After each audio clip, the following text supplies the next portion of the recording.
Halo semuanya, kembali lagi bersama gua Dans di pembahasan Born From Dead.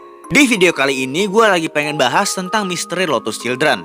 Yap, sebuah julukan yang dikatakan Jamerson pada episode 112 season 3 dan memunculkan banyak pertanyaan. Oke, daripada kelamaan langsung aja kita ke pembahasannya. Lotus Children. Jamerson mengatakan kalau itu adalah sebuah julukan yang diberikan kepada manusia-manusia pilihan. Yang dimana para manusia pilihan itu adalah anak-anak yang memang dibesarkan untuk menjadi seorang undead. Dengan kata lain, mereka sudah dilatih dari kecil dan diajarkan semua hal yang akan berguna bagi mereka ketika mereka menjadi undead nantinya. Nah, yang menimbulkan pertanyaan kita di sini adalah pernyataan Jamerson yang mengatakan kalau top 5 global undead saat ini semuanya adalah Lotus Children. Dari pernyataan tersebut bisa diartikan kalau sepertinya hanya Jamerson yang mengetahui masa lalu mereka berlima. Karena saat Jaden mendengar pernyataan tersebut dari mulut Jamerson, dia terlihat seperti tidak tahu kalau top 5 global undead saat ini adalah Lotus Children seperti mereka yang berasal dari keluarga Lau. Nah, di sini banyak dari kalian yang berspekulasi apakah Jamerson, Ina, dan Diaz pernah saling bekerja sama saat mereka masih menjadi manusia. Sebelum bahas ke intinya, gue bakal bahas dulu masa lalu dari kelima top global undead. Seperti yang kita tahu, top 5 global undead didominasi oleh keluarga Lau. Di posisi pertama ada Jamerson Lau, di posisi kedua ada Jaden Lau, dan yang terakhir di posisi kelima ada Julianne Lau. Sejak kecil mereka bertiga dibesarkan oleh Jason Lau di rumah kediaman keluarga Lau karena adanya perjanjian antara pihak Dead dengan Jason Lau. Yang dimana Jason berjanji akan memberikan petarung nomor 1 terbaiknya setiap jangka waktu tertentu untuk dijadikan undead. Dan petarung terbaiknya yang nomor 2 akan melatih anggota keluarga Lau lainnya di rumah kediaman keluarga Lau. Selebihnya, kalian yang mau info lebih detailnya coba aja cek video gue yang bahas tentang keluarga Lau. Di situ gue bahas sejarah dan beberapa fakta tentang keluarga Lau.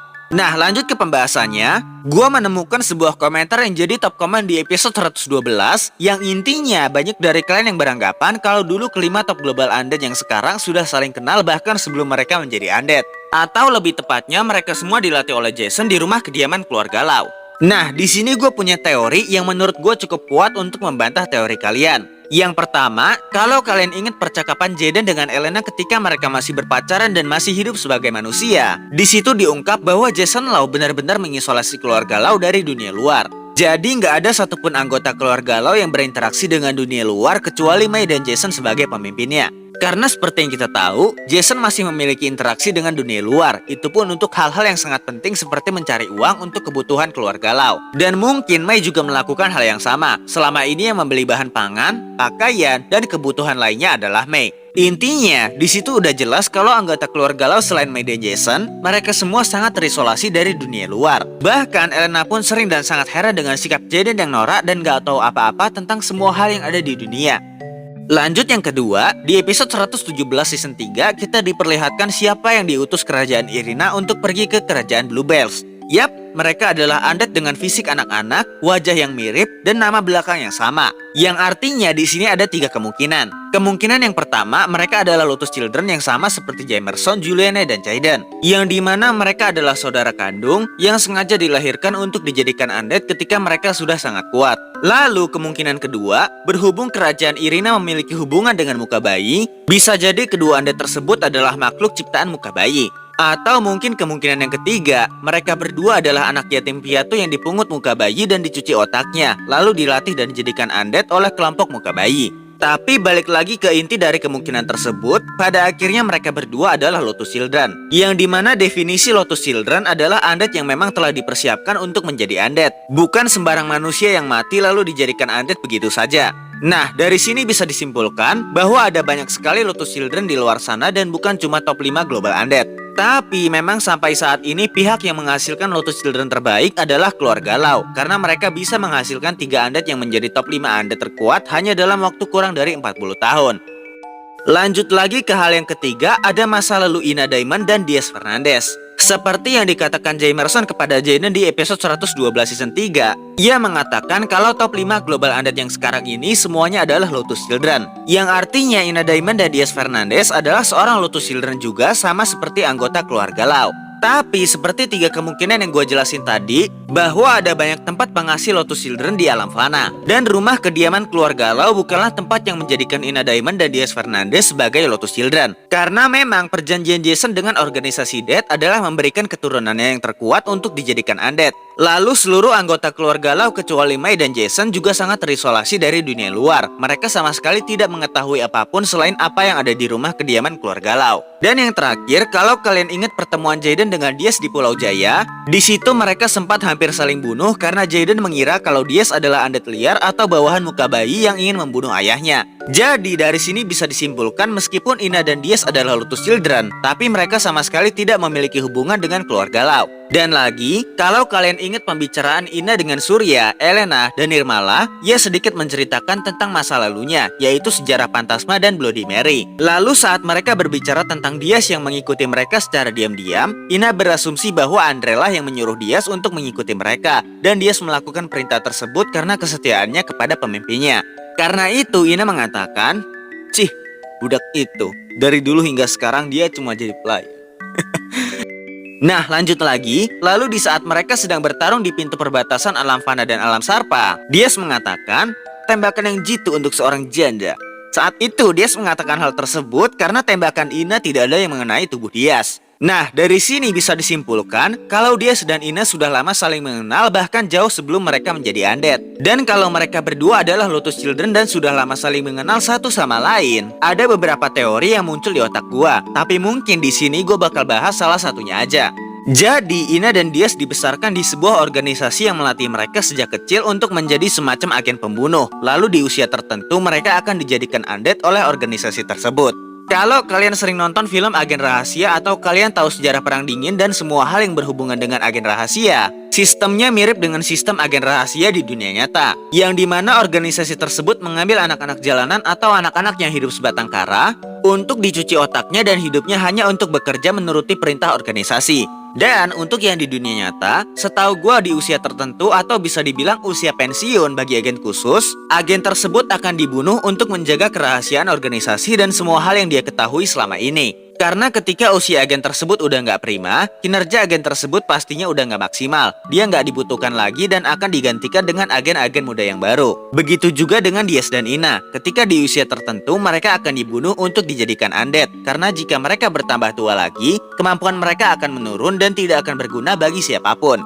Nah, kalau kalian ingat perkataan Ina di episode 118 season 3, di situ Ina mengatakan, nama mereka Goldilocks kan? Terdengar tidak asing ya, Diaz. Lalu setelah itu Diaz mengatakan kata mustahil dengan wajah yang sedikit ketakutan. Sebelumnya Nirmala dan Surya juga mengatakan kalau mereka sama sekali tidak merasakan emosi dari kedua undead tersebut, terutama yang perempuan, sedangkan yang laki-laki masih memiliki sedikit emosi di lubuk hatinya yang paling dalam. Nah, dari sini gue berasumsi bahwa nama Goldilocks adalah nama organisasi atau nama yang diberikan organisasi kepada anak-anak yang mereka ambil dan mereka cuci otaknya untuk dijadikan pembunuh. Gue kurang tahu ya anime apa yang cocok untuk dijadiin contoh sebagai perumpamaan dari hal ini. Tapi kalau yang ada di otak gue, kalau kalian pernah nonton Dragon Ball atau kalian ingat, itu Dr. Gero, itu kan dia bikin android. Dan dia namain androidnya Android 1, Android 2, Android 3 ya mungkin kayak gitu sistemnya gitu. Jadi Goldilocks bla bla bla, Goldilocks bla bla bla gitu. Pokoknya Goldilocks ini selalu ada di nama belakang mereka. Nah, lanjut lagi, sepertinya kalau dari perkataan Ina dan raut wajah Diaz, mereka berdua kemungkinan berasal dari organisasi yang sama dengan undead yang menjadi utusan kerajaan Irina. Dan sepertinya baik Ina maupun Diaz, mereka berdua sama-sama memiliki nama Goldilocks sebagai nama belakang mereka ketika mereka masih menjadi manusia dan masih menjadi bagian dari organisasi tersebut.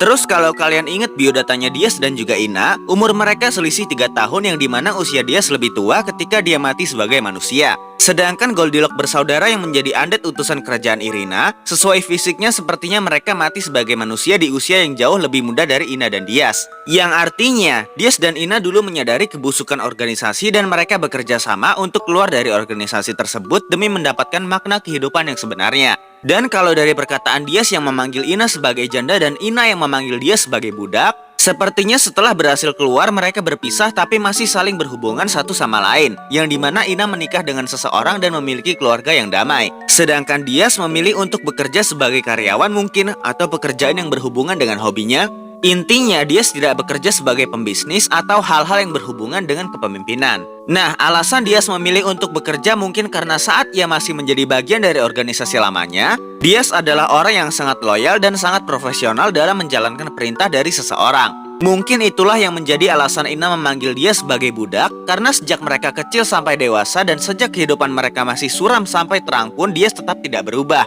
Bahkan setelah mereka sama-sama telah menjadi seorang undead. Terus bang, kok suami dan anaknya Ina bisa mati, yang dimana kayaknya Ina merasa kehilangan banget karena kematian mereka? Nah, mungkin setelah Ina dan Dias berhasil keluar dari organisasi dan kehidupan lama mereka, nyawa mereka sama-sama diincar oleh organisasi tersebut. Dan kalau dari tebakan gua, kayaknya Ina dan keluarganya dibunuh oleh utusan organisasi yang ditugaskan untuk membunuh mereka. Dan ketika Ina terbangun sebagai undead, Ina tahu kalau kehidupannya sebagai undead adalah kehidupan lamanya ketika ia masih berada di dalam organisasi, yang dimana hanya ada membunuh atau dibunuh, memanfaatkan atau dimanfaatkan. Nah, karena sangat jarang sekali ada undead yang baik seperti manusia, mungkin itulah alasan Ina mengistimewakan Kayla sejak ia mengetahui masa lalu Kayla. Keluarga dan kehidupan bersama keluarganya yang telah meninggal mungkin sudah tidak bisa dikembalikan, tetapi setidaknya ia bisa merasakan kembali rasanya menjadi seorang ibu walaupun hanya seorang ibu angkat dari Kayla. Tapi itu bisa membuatnya kembali ingat dengan kehidupan lamanya yang bahagia bersama keluarganya saat ia masih menjadi manusia. Untuk kasus kematiannya Dias, gue belum ada teori karena belum ada sedikit clue juga tentang masa lalu Dias. Tapi gue cukup yakin kalau Dias lebih sulit diburu dan dibunuh jika dibandingkan dengan Ina. Selain karena Dias hidup sebatang kara, mungkin dia juga masih sering mengasah kemampuan bertarungnya untuk persiapan melawan anggota organisasi yang akan datang untuk mengambil kepalanya. Dan itu juga yang mungkin menjadi alasan kenapa usia Dias 3 tahun lebih tua dari Ina ketika ia mati sebagai manusia. Kalau teori gue ini benar, mungkin cluenya adalah pernyataan Dias di episode 45 season 3. Yang dimana setelah bertarung dengan Jaden, Dias mengatakan kalau mereka berdua sama-sama memiliki insting pembunuh. Karena memang mereka berdua tidak pernah tumbuh tanpa kekerasan dan pembunuhan. Mereka juga selalu mengasah kemampuan mereka dan hampir tidak pernah berhenti bertarung. Berbeda dengan Ina yang mungkin dulu memang seperti Dias dan juga Jaden. Tapi semenjak ia memiliki keluarga dan hidup bahagia, ia telah kehilangan insting pembunuhnya meskipun setelah ia menjalani kehidupan keduanya sebagai undead.